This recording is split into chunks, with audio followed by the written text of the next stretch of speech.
কেউই শিল্পী নই, প্রত্যেকেই কর্মক্ষেত্র, বাড়ি সব কিছুতে প্রচণ্ডভাবে ব্যস্ত সারা বছর। কিন্তু প্রত্যেক বছর পুজোর মতো আমাদের কিছু একটা করার প্রচেষ্টা থাকে। এবছরও সেরকম আছে। ভালো লাগলে না লাগলে আমরা তো আপনাদেরই লোক, হাততালি দেবেন, হাসবেন, এটাই কামনা করি। তবে এটা একটা সিরিয়াস ব্যাপার, মানে হাসির মতো কিছু নয়। বিশেষ করে এখানে যে ভুল যে এজ গ্রুপের যে বয়সের লোকেরা বসে আছেন, যারা আছেন দর্শকরা 50 ঊর্ধ্ব, তাদের জন্য একটা অ্যালার্মিং একটা নাটক, বিশেষ করে পুরুষদের জন্য। একটু শোনার চেষ্টা করবেন মন দিয়ে। আমরা করছি বিমল করের একটি গল্প, ছোট গল্প, তাতে নাট্যরূপ দেওয়ার চেষ্টা করেছি এবং আমরা আজকে সেটাই আপনাদের কাছে শোনাতে এসেছি। মোট চরিত্র যেগুলো আছে আমরা ভাগাভাগি করে করছি, অত সময় বা লোক জোগাড় করতে পারিনি বলে। মূল চরিত্রে আছেন সারদা গুপ্ত, শুভপ্রিয় মল্লিক পাঠ করবেন। তার স্ত্রী উমা শশী, আমি অনুপমা মল্লিক করব। তার মেয়ে এবং শালী, এই দুটো চরিত্রই করছেন ঝর্ণা মুখার্জি। কথক আর ছোট দুটো চরিত্র আছে, একটা হচ্ছে সারদা গুপ্তর ভাইরা ভাই এবং বাড়ির চাকর, সেটা করছেন পার্থ মুখার্জি। আর ছোট্ট একটা রোলে, ছোট্ট একটা অংশতে আসবে সুদেহ মল্লিক একদম শেষে। শুরু করছি আজকে আমাদের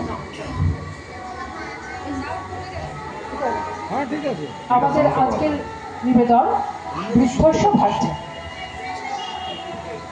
এই কাহিনী পাত্রপাত্রী উমাশশী ও সারদাচরণ গুপ্ত। পৃথুলা উমাশশী 50 চলছে। বিপুল বপুতে 12 হাত শাড়িতেও কুলায় না, 16 হাত শাড়ি বরাত দিয়ে আনতে হয়। পুত্র কন্যা নিয়ে ঘরভরন্ত সংসারের রাত উমাশশীর হাতে। বলাই বাহুল্য সারদাচরণের রাসে। সেদিনকে ঘুম ভেঙে উমাশশী স্নানের ঘর থেকে সোজা ঠাকুর ঘরে গেলেন। পূজা সেরে গরদের শাড়ি বদলে ঘরে ঢুকলেন উমাশশী। ঘরখানা একেবারে ধুলোয় ভরে গেছে, মরণ। চিকের আগুন সকাল থেকে দিয়ে রেখেছো কর্তা, বুকের তো 12টা বাজবে। কি আর করি প্রাণেশ্বরী, আহা মরি মরি চলিতে চলিতে বাজায় তখন পরনে নিলাম বরি, পাগল আমি অরূপ দেখে। হ্যাঁ, ঢং আর বাঁচলে বাপু, ঢং দেখে কত রঙ্গ যে জানো জাদু। বিগলিত বসনম পরিহিত রসনম তমসীমম ভবজলধি রত্নম স্মর করল খণ্ডনম মম শিরসি মণ্ডনম দেবী দেহি পদপল্লব মৌদরম। মরণ, থামো থামো, ব্যাকিলে বুড়ো, ঘর ভর্তি লোক লস্কর ছেলে মেয়ে, হাটের মাঝে আদিক্ষেতা, রস একেবারে উপচে উপচে পড়ছে। সরো, যাও, বেরো ওখান থেকে। এমন করে বললে গিন্নি, কুকুরের মতো খেদিয়ে দিলে। যাচ্ছি, চলেই যাব। যাও যাও, কত মিলত আমার জানা আছে। পরের দিন সকালে খানিকটা বেলা হয় উমাশশীর ঘুম ভাঙতে। পূজার ঘর থেকেই কানে আসে চাকর বাকরদের ফিসফাস, মেয়ের চাপা গলায় কথা। কর্তামশাই বলতে বাইরে এলে কানাই এসে এক টুকরো কাগজ দিল উমাশশীর হাতে। পড়তে শুরু করলেন উমাশশী। আমি গৃহত্যাগ করিলাম, বৃথা অন্বেষণ করিও না। তুমি তোমার সংসার লইয়াই সুখে থেকো, ইহকালে আর সাক্ষাৎ হইবে না। প্রার্থনা করি পরকালেও যেন না হয়। ইতি সারদা গুপ্ত পুনশ্চ। পথ খরচ হিসাবে কিছু লইয়া গেলাম। কপাল, 62 বছরের বুড়ো, যারা 1 গ্লাস জল গড়িয়ে নেবার ক্ষমতা নেই, সে করবে গৃহত্যাগ। কত মুরদ আমারও জানা আছে। আশা, এই আশা। মা, এই এই চিঠি কে পেল রে? কোথায় পেল? আমি পেয়েছি মা, সেন্টার টেবিলে চাপা দিয়ে রাখা ছিল। ও, তা আলমারি খোলো, দেরাজ খোলো, দেখো তোমার বাবা গৃহত্যাগ করেছেন। যার নাই কাছার ঠিক সে করবে গৃহত্যাগ। কোনটা আগে খুলবো মা? আলমারিটা খোলো। বাবার ধুতি পাঞ্জাবি নেই, শার্ট প্যান্টগুলোও দেখছি না, চাদর সোয়েটার এমনকি তোলা জুতো জোড়াও নেই। নগদ 4,000 টাকা নেই, পান্না বসানো আংটিটাও নেই। মা মিল্ক অফ ম্যাগনেসিয়ার শিশিটাও নেই মা, জবা কুসুম তেলের শিশিটাও পাচ্ছি না। বুঝতে পেরেছি, বুড়োর যা যা লাগতে পারে সব বোঁচকা বেঁধে নিয়ে গেছে, শুধু ভুলে গেছে তারক কবরেজের অশ্বের ওষুধ। বুঝবে, ঠেলা বুঝবে। মা ও মা, বাবাকে সত্যি সত্যি রাগ করে বাড়ি ছেড়ে চলে গেছে?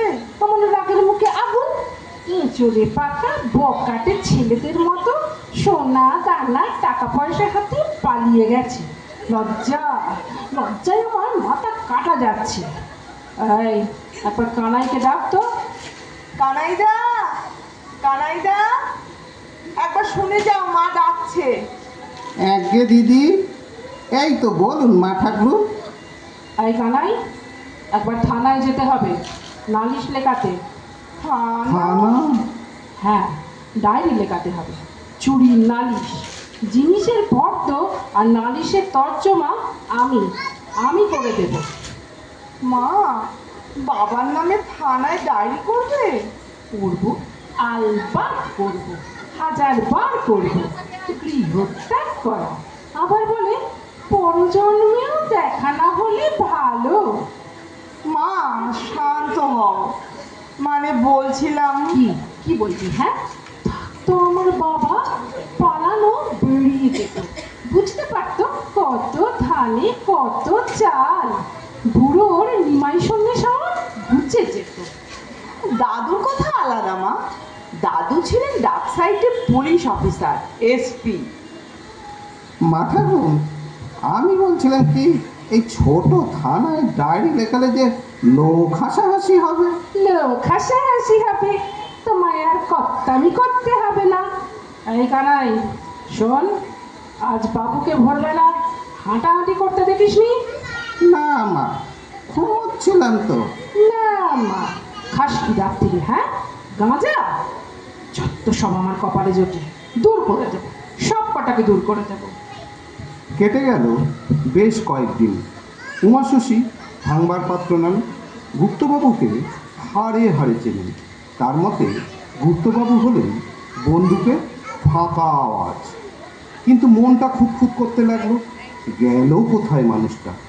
একদিন দুপুরে মা মা, বাবার চিঠি এসেছে। এসেছে জানি, আসবে, ঠিকই তো একে নেই বাঁধা কিনা। কই দেখি। মানে তোমাকে নয়, আমাকে লিখেছে।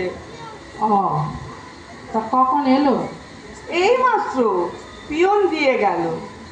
খাম খুলে দেখি বাবার চিঠি। ও, তা বেশ, কোথায় গিয়ে বসে আছে? ঠিকানা দেয়নি তো। আশ্চর্য ব্যাপার, তা লিখেছেটা কি? তো তুমিই পড়ো। দেখি। কল্যাণিয়া, আমি যে গৃহত্যাগ করিয়াছি, আশা করছি তোমরা এতদিনে তাহা সুনিশ্চিতভাবে বুঝিয়া গিয়াছ। আমি আর গৃহে ফিরিব না। এই পত্র তোমার মাতাকে না পড়াইলেই ভালো, কিন্তু তাহার নিকট তো কিছু লুকাইবার ক্ষমতা তোমাদের নাই। যা হোক, পড়ুক, আমি আর ডরাই না। তিনি আমার কাঁচ কলা করিবেন। একটি উপদেশ দেই, তোমার দাদাকে কখনো পুলিশের মেয়ের সাথে বিবাহ দেবে না। পুলিশের মেয়ে বিবাহ করিলে তাহাকে ছাগল হইয়া থাকিতে হইবে, যেমন আমি সরদা প্রসাদ গুপ্ত, সংক্ষেপে এসপিজি, অর্থাৎ এসপির গোট। অদ্য শেষ করিতেছি। তোমাকে আমি মাঝে মাঝে পত্র দিব। এখন আমি গঙ্গার কিনারে এক ধর্মশালায় আছি, সাধু সঙ্গে অত্যন্ত আনন্দে আছি। তোমার মাতা ঠাকুরানী মহা তেজস্বিনীকে বলিবে তিনি যেন আহার বিহার করিয়া দিব্যি সুখে থাকেন। ইতি আশীর্বাদ বাবা। কি? পুলিশের মেয়ে বিয়ে করে উনি ছাগল হয়েছিলেন? আচ্ছা আচ্ছা, ঠিক আছে। এখন তো উনি সিংহ, ধর্মশালায় আতপ আর ঘি খেয়ে গর্জন করছে। দেখব, আমিও দেখব, পরকালে পেতনি হয়ে ঘাড়ে চাপবো। তোমায় আমি ছাড়বো না গুপ্তবাবু। উমাশশী ভেবেছিলেন নগদ টাকা ফুরালেই কর্তাকে ফিরতে হবে। যেরকম কাছা খোলা বেহিসেবি মানুষ, তাতে ওই টাকায় বেশি দিন চলবে না। কিন্তু দেখতে দেখতে কেটে গেল 3টি সপ্তাহ। কর্তা কোনো ঘনিষ্ঠ আত্মীয় স্বজনের কাছেও যাননি। চিন্তিত হলেন উমাশশী। ইতিমধ্যে মেয়ের কাছে আরও 3টে চিঠি এসেছে কর্তার। কোনো ঠিকানা নেই চিঠিতে, পোস্ট অফিসে ছাপও পড়া যায় না। প্রত্যেকটা চিঠিতেই উমাশশী মুন্ডুপাত করেছেন। আরও 20-22 দিনের মাথায় আবার চিঠি এলো। মা, বাবার চিঠি এসেছে। কই, পিয়ন এসেছিল? না না, কানাই একটু বেরিয়েছিল, পোস্ট অফিস থেকেই চিঠি নিয়েছে। এই নাও। এটাতেও ডাকঘরের ছাপ পড়া যাচ্ছে না। কানাই, আয় কানাই, আগে আগে কর্তা মা। তুই পোস্ট অফিস গেছিলি? না মা, চুল কাটতে সেলুনে গিয়েছিলাম। মাস্টারবাবু ডেকে দিল চিঠিটা। ও, তা মাস্টারকে জিজ্ঞেস করলি না কেন চিঠি কোথা থেকে আসছে? বাবু যেখান থেকে নিয়ে গেছেন। কিন্তু সেটা কোথায়, কোন পোস্ট অফিসে? কাল পোস্ট অফিসে যাবি, জিজ্ঞেস করবি এমন বেআইনি চিঠি কেন আসে। বেআইনি বলা যাবে না মা, ছাপ থাকে তো। তুমি তুমি আমায় আইন শেখাবে? আমার বাবার কাছে আমি অনেক আইন ভুলে খেয়েছি। কিন্তু কানাইদা মাস্টারবাবুকে কি বলবে মা? বাবা রাগ করে বাড়ি ছেড়ে চলে গেছে। হ্যাঁ মা, তার বলবে না? বলবো মা। হ্যাঁ, তা তো বলবেই। ঘরের কথা পাড়ার লোককে না বলে বেড়ালে বাড়ির কর্তার মান আরো বাড়বে না? আরো তো বাড়বেই বই কি, আরো 4-4টে হাত পা গজাবে। মুখ্য তোমরা কোথাকার, বেরো দূর হ। মা, চিঠিটা। হ্যাঁ, পড়ো। কল্যাণিয়া, আমি আমার ঝোলাঝুলি কাঁধে লইয়া চলিয়াছি। আমার গালে দাড়ি, হাতে লাঠি আর কাঁধে একটা বোঁচকা। হিমালয় আমাকে টানিতেছে।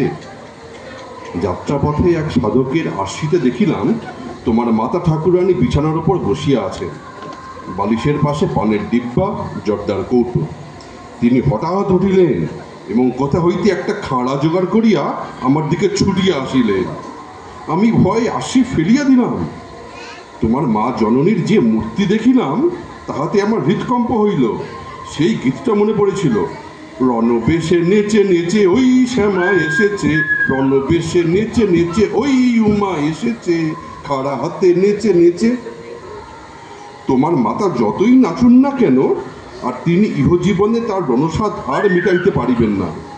বৃথা তুরঙ্গ না নাচিয়া মহাশয় যেন শয়নে ভোজনে তম্বুর চর্বণে চিত্ত থাকেন। এ আপদ বিদায় লইয়াছে, তাহার শান্তি পাওয়ার কথা। এই স্থানে ইতি করিতেছি বাবা। হা ভগবান, এও ছিল আমার কপালে। শীত পড়ছে ধীরে ধীরে। দেখতে দেখতে মাস 1.5 পার হয়ে গেছে। এমন সময় সারদার একটা চিঠি এলো উমাশশীর নামে। উমাশশীর মুখে এতদিন পরে এই প্রথম হাসি ফুটল।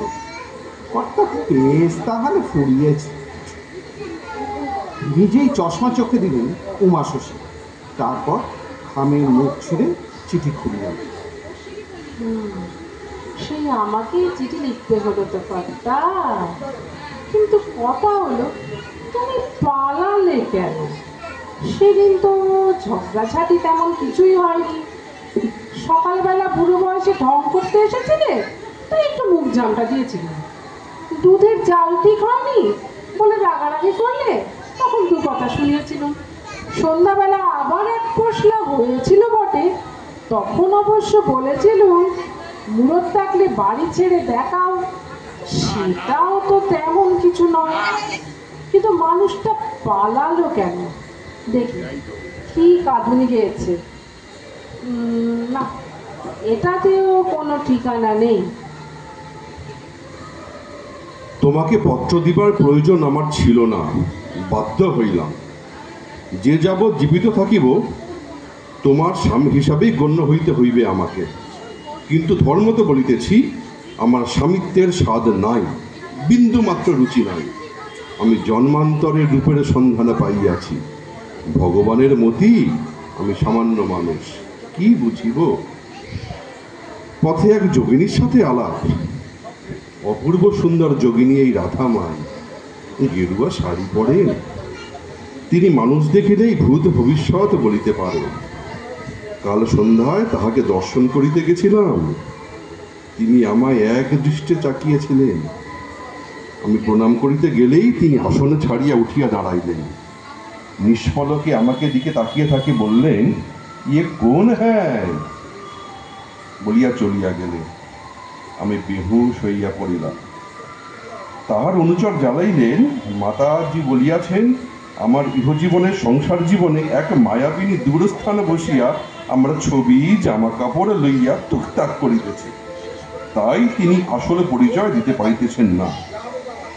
আগামী পূর্ণিমায় মাতাজি জন্মান্তরের রহস্য উন্মোচন করিবেন আর বলিবেন কেন তিনি আমার প্রণাম গ্রহণ করিতে পারিলেন না। তোমার পায়ে পড়ি, আমায় মুক্তি দাও। অনেক জ্বালা সইয়াছি, আর কেন? আগামী পূর্ণিমার অপেক্ষায় রহিলাম। আমার চেতনা চৈতন্য করে রে মা, চৈতন্যময়ী। হায় হায়, এ কি সর্বনাশ হলো আমার! ঠাকুর ঠাকুর, হে ঠাকুর, তুমি দেখো, তুমি দেখো ঠাকুর, কর্তাকে যেতে দিও না, কিছুতেই যেতে দিও না। কিছু একটা করে দাও, হাত মুচকে দাও, না না না না না, পা পা মুচকে দাও, কোমরে কোমরে ঠিক ব্যথা ধরিয়ে দাও, কর্তাকে কাবু করে দাও। অশ্বে বাঁচাও ঠাকুর, যোগিনীর খপ্পরে যেন কর্তা না পড়ে।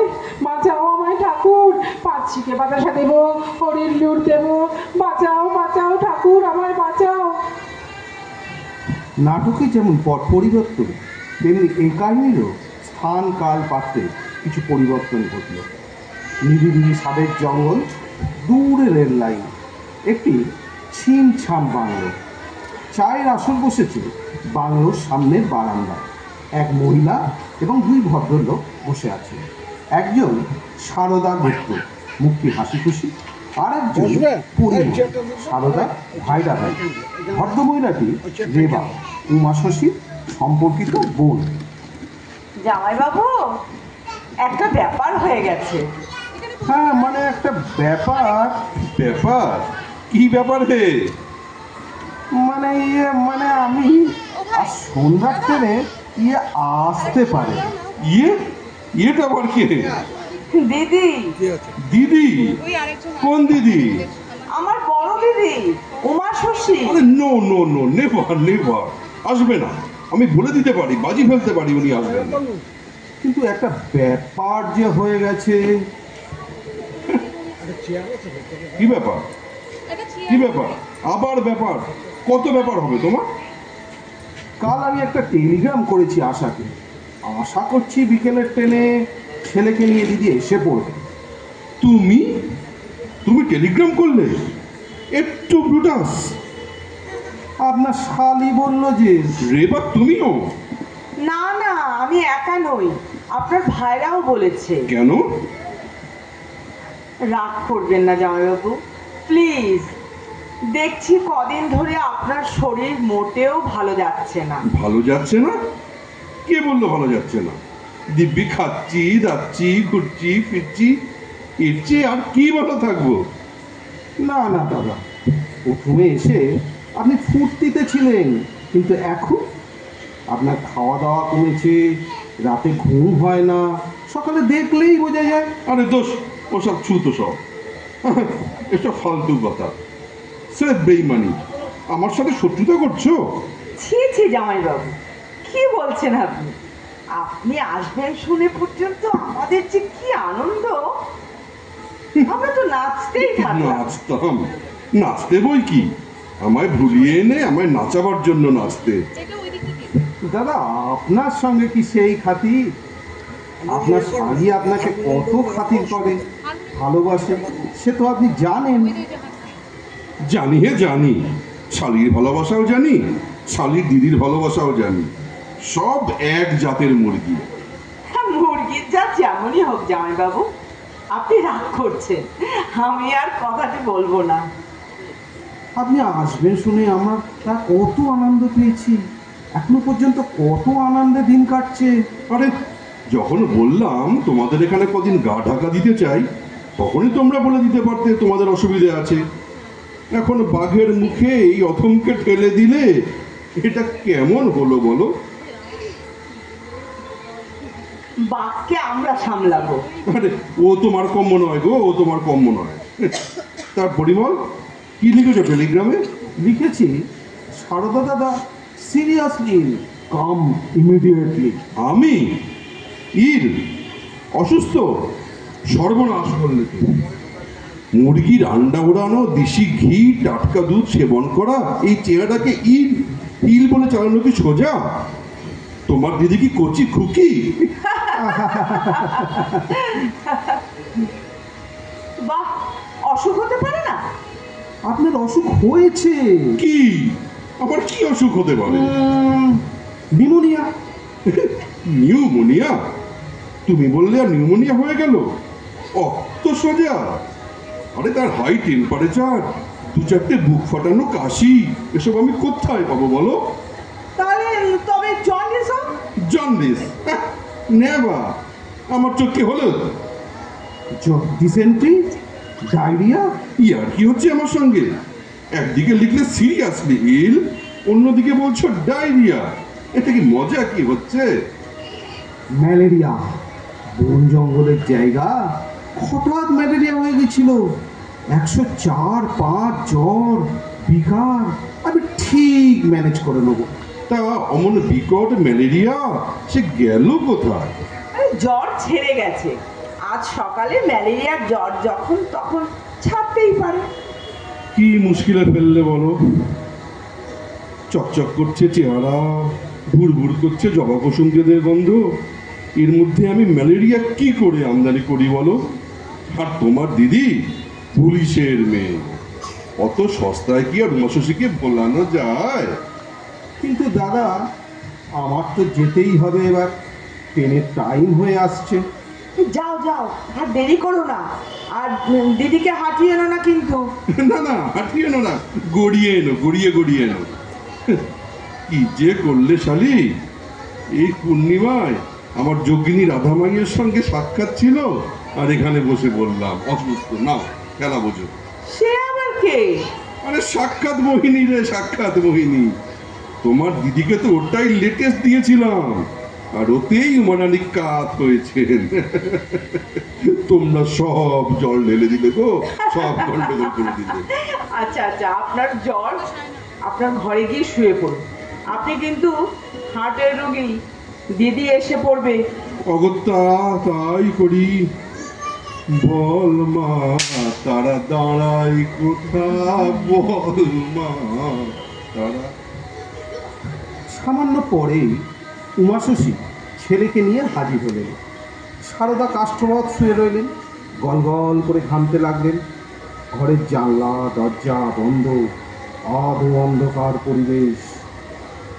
বাবা এখন কেমন মাসি? ডাক্তার বলেছেন একেবারে চুপচাপ শুয়ে থাকতে, যত ঘুমোবে তত ভালো। বেশ ভয় পেয়ে গিয়েছিলেন, এখন বোধহয় ঘুমাচ্ছে। ডাকবো? না, থাক, ডাকতে হবে না। দেখি একবার। বড্ড ঘেমেছে। এবার জানলাটা খুলে দে তো। আমি ট্রেনের কাপড় চোপড় ছেড়ে আসছি, তারপরে যা করতে হয় করবে। সেই ভালো। চলো চলো, তুমি একটু চা খেয়ে নাও, জামাইবাবুর ঘুমটা ভাঙুক। সুশীল, সুশীল এখানে থাকো। হ্যাঁ চল। হাই পপস, কি খবর? কি রে, কেমন মনে হচ্ছে? ভয় পেয়েছে তোর মা? পজিশন কি রে? আরে না না, ভয় পাইনি, কেন জানি না, তবে তুমি খুব টাইমলি রিট্রিট করেছো। আমি মার পজিশন ধরে রাখতে পারছিলাম না, বুঝলে? আমার আরো দুই একটা ফাইনাল অ্যাসল্টের ইচ্ছা ছিল, কিন্তু তোর এই মাসি মেশো সব জল ঢেলে দিল। আরো না না, আরো অ্যাসল্ট হলে আমি পালাতুম। এখন আমি পালাই, মা আসছে, হাতে দুধ বিস্কুট। মা গো, রক্ষা করো মা। আবার আবার দরজা বন্ধ করে দিচ্ছে।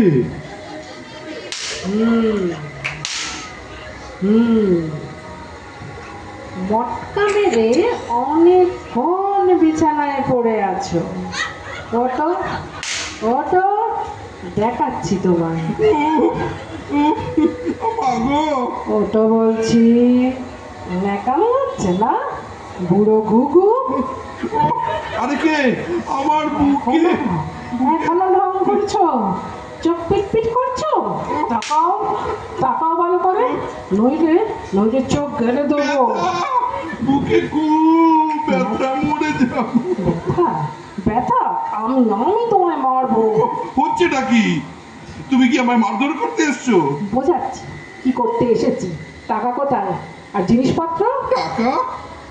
আমার টাকা আমি যা খুশি করবো। এই চেঁচিও না, আলমারি ভেঙে টাকা নিয়ে এসেছে, আবার বলছে আমার টাকা। বুড়ো বয়সে এই ঢং, কি কি দরকার? কোনো কি দরকার ছিল? কি হলো?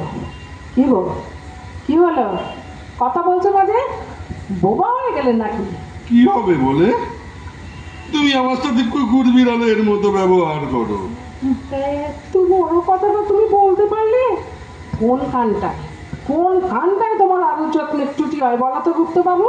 বরং গোপাল ঠাকুরের মতো করে রাখি আমি। গোপাল নয়, গো বৎস বলো। সত্যি তোমার? হ্যাঁ, আচ্ছা সে নয় বুঝলাম, কিন্তু একটা কথা কিছুতেই আমার মাথায় ঢুকছে না। তুমি তো এখানে বসে বসে চিঠি লিখতে, কিন্তু খামের ওপর ওই দ্যাবড়া দ্যাবড়া চাপ পড়তো কি করে? সে তোমার মেয়ে আর ছেলে জানে। ওর তো পুরনো ডাক টিকিট লাগিয়ে দিত। কি সভ্যনেশে ছেলে মেয়ে, তাই ওর চোর ভাব করে থাকতো। ওটা ওদের ফাদারের সাথে এই কুইক অ্যাডজাস্টমেন্ট হয়েছিল ওদের। ছি ছি ছি, ছেলে মেয়ে একেবারে বাপের মতো হয়েছে। ছেলে মেয়ের কাছে আমার নামে সব কুচ্ছিত কথা লিখেছো। তা কোন দোষটা আমার হয়েছে কর্তা যে তুমি বাড়ি ছাড়লে? কিছু না। কিন্তু রাগের তো কোনো কারণ থাকবে। মানে মানে সেদিন থামলে কেন? সেদিন সেদিন কি? তুমি তুমি পুজো সেরে এসেছো, কপালে চন্দনের টিপ, চুল এলোমেলো, আমি তোমায়। হ্যাঁ বলেছিলে, কি বলেছিলে? বলার মধ্যে তো ওই হতকুচ্ছিত রসরসিকতার গীত গোবিন্দ গাইছিলে।